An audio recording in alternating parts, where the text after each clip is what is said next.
তিন সিস্টেমে ব্যবসা করবেন। কয় সিস্টেমে? সবাই বলেন, আরো জোরে বলেন।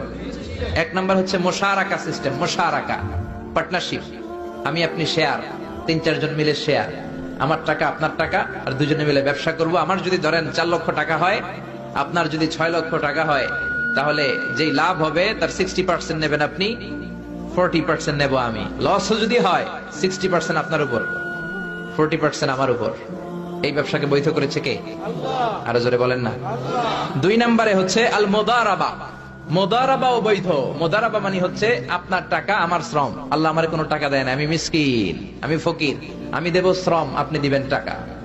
কত পার্সেন্ট লাভ হলে কে কতটা নিব এটা আমরা ভাগ করে নিব।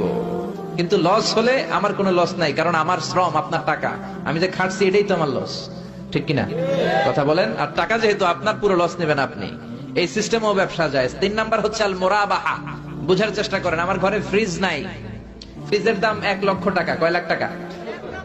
আপনি আমারে বাজার থেকে 1 লক্ষ টাকা দিয়ে একটা ফ্রিজ কিনে আমার কাছে 1,20,000 টাকা বিক্রি করবেন। এটা আমি কিস্তিতে দিব আপনারে, 6 মাসের কিস্তিতে দিব। আপনার লাভ হচ্ছে আপনি 1 লক্ষ টাকা দিয়ে কিনে 1,20,000 বিক্রি করছেন, 20,000 লাভ। আর আমার লাভ হচ্ছে আমার কাছে কোনো টাকা নাই, আমি ফ্রিজের মালিক হয়ে গেলাম, কিস্তিতে দিয়ে 6 মাস পরে আমি টাকাও পূর্ণ করে দিলাম। এটাকে বলে মুরাবাহা। শাহজালাল ইসলামী তিন সিস্টেমে ব্যবসা করে।